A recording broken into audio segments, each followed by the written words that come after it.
Hello students, welcome to you all in the second part of the topic active voice and passive voice। जैसा कि आपको मैंने कल कुछ एक्सरसाइज दी थी जिसमें आपको प्रेजेंट इंडेफिनिट के सेंटेंसेस को पैसिव में कन्वर्ट करना था, तो काफी बच्चों ने बहुत अच्छा किया है। आज हम अपने नेक्स्ट टॉपिक प्रेजेंट कंटिन्यूअस को सीखेंगे। Present continuous. कुछ बच्चों ने जो मिस्टेक्स की हैं वो ये है कि उन्हें ये समझने में दिक्कत आ रही है कि कहाँ हमें इज एम आर लगाना है, कहाँ पे हमें वॉज लगाना है। तो इसके लिए एक ट्रिक है, जब भी हम किसी एक्टिव की पैसिव वॉइस बनाते हैं और वो सेंटेंस आपका कंटिन्यूअस में हो, तो वो आपका चाहे प्रेजेंट कंटिन्यूअस हो चाहे आपका पास्ट कंटिन्यूअस हो,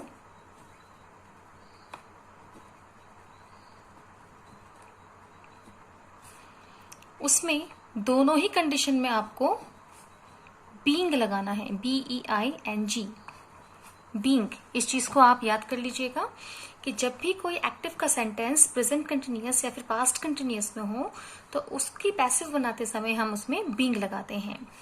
नेक्स्ट चीज जो होती है प्रेजेंट कंटिन्यूअस के बाद जो आपका आता है perfect, present perfect, present perfect,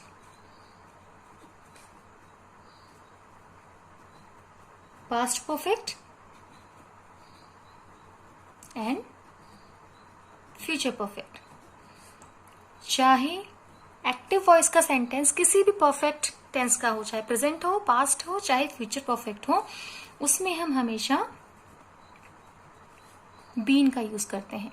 और जैसा कि मैंने आपको फर्स्ट वीडियो में भी बताया था कि पैसिव वॉइस में हमेशा वर्ब की थर्ड फॉर्म आती है, चाहे वो सेंटेंस कोई भी टेंस का क्यों ना हो।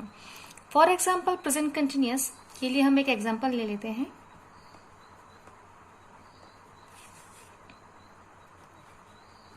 Rita is washing clothes.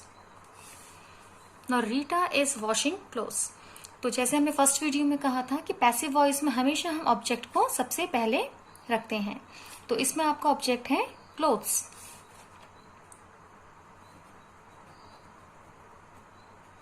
Clothes. अब आपने एक चीज का ध्यान देना है, इसमें कई बच्चे मिस्टेक्स कर रहे थे। रीटा आपका सिंगुलर है तो रीटा के साथ हमने इज का यूज किया है, लेकिन क्लोथ्स आपका प्लूरल है, क्लोथ नहीं है, क्लोथ्स है। तो क्लोथ्स में प्लूरल के साथ हम आर का यूज करेंगे, क्लोथ्स आर। और अभी मैंने आपको बताया था being, clothes are being. Washing की third form washed, washed bye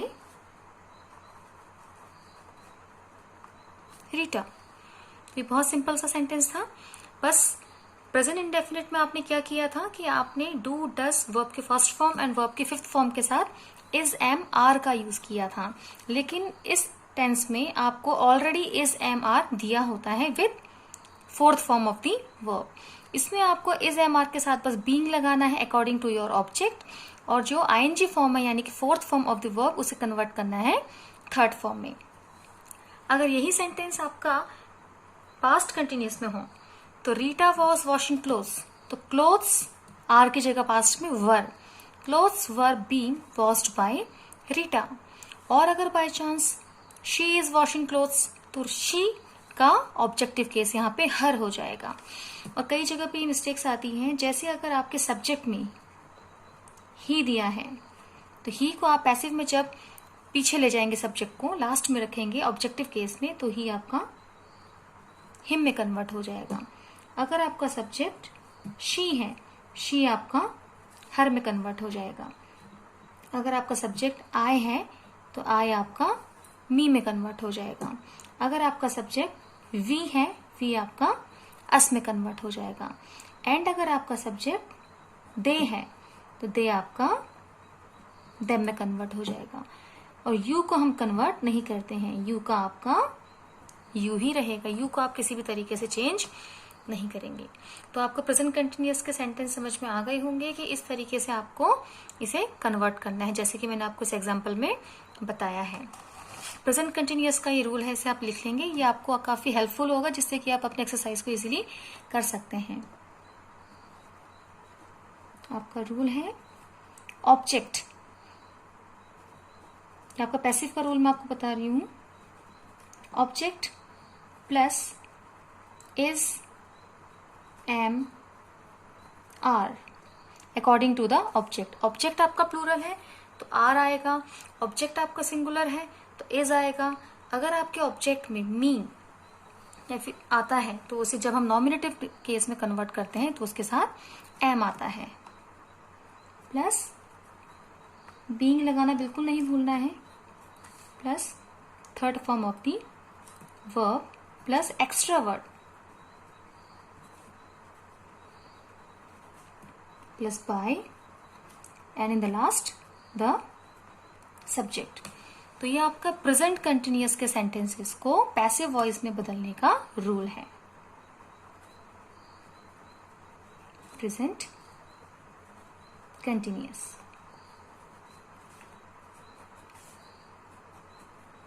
तो इस रूल के बिहाफ में, इस रूल की हेल्प से आप प्रेजेंट कंटिन्यूअस के सेंटेंसेस को इजीली पैसिव वॉइस में कन्वर्ट कर सकते हैं। नेक्स्ट आपका है present perfect. This one is your first and this one is your second. Next is present perfect.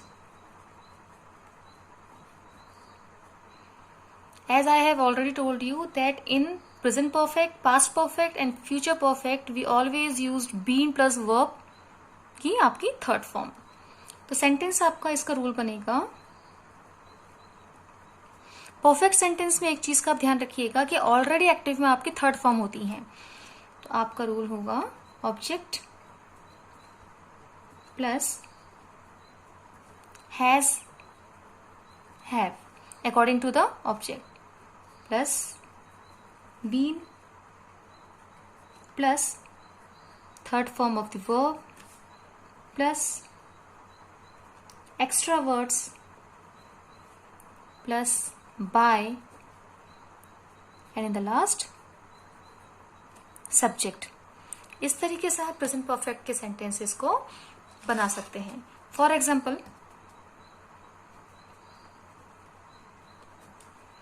आपका सेंटेंस है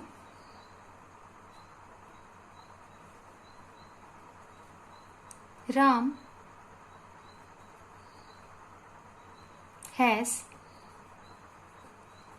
played cricket. Ram has played cricket.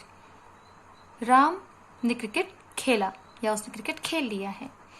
अब इसमें आपका जो ऑब्जेक्ट है वो है क्रिकेट। मैंने आपको कल की वीडियो में भी बताया था कि सब्जेक्ट क्या होता है, ऑब्जेक्ट क्या होता है, कैसे वर्ब को हम आइडेंटिफाई करते हैं।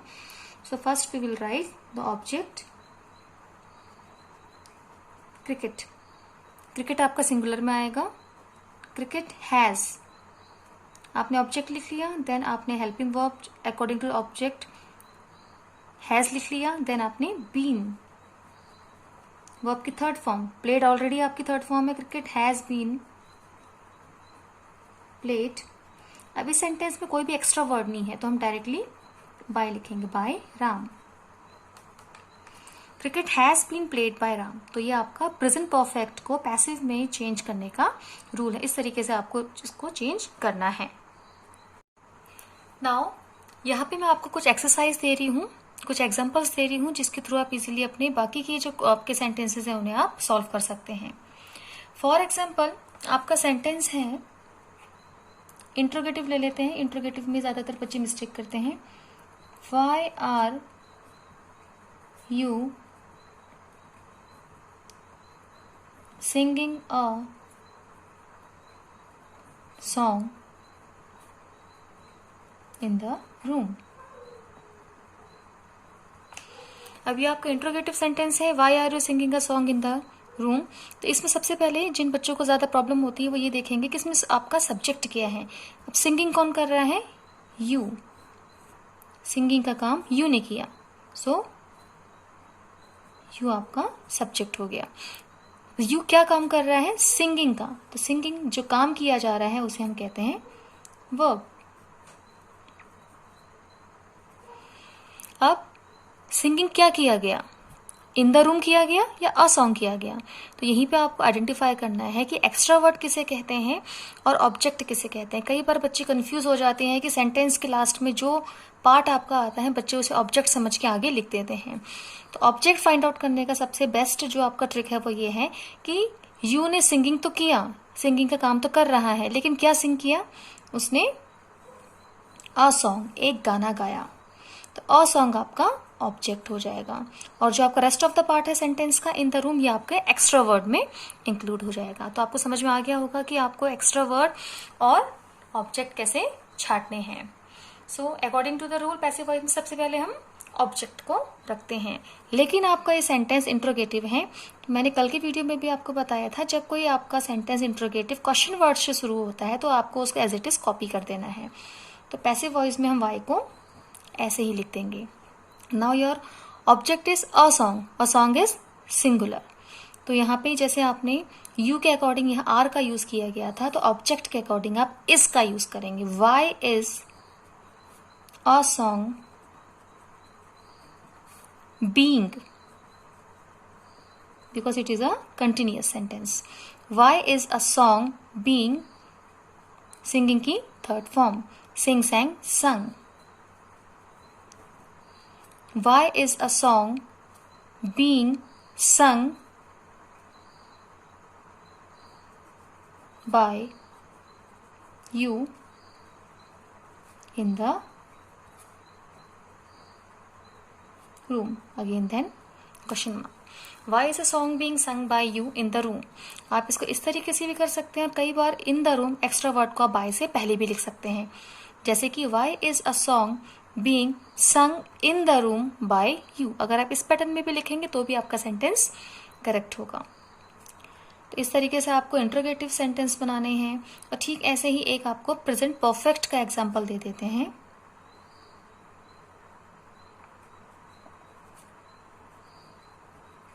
He has beaten you। Present perfect जो सेंटेंसेस होते हैं उसकी पहचान होती है कि उसमें helping verb has and have का यूज किया जाता है अकॉर्डिंग टू द सब्जेक्ट और वर्ब की थर्ड फॉर्म आती है।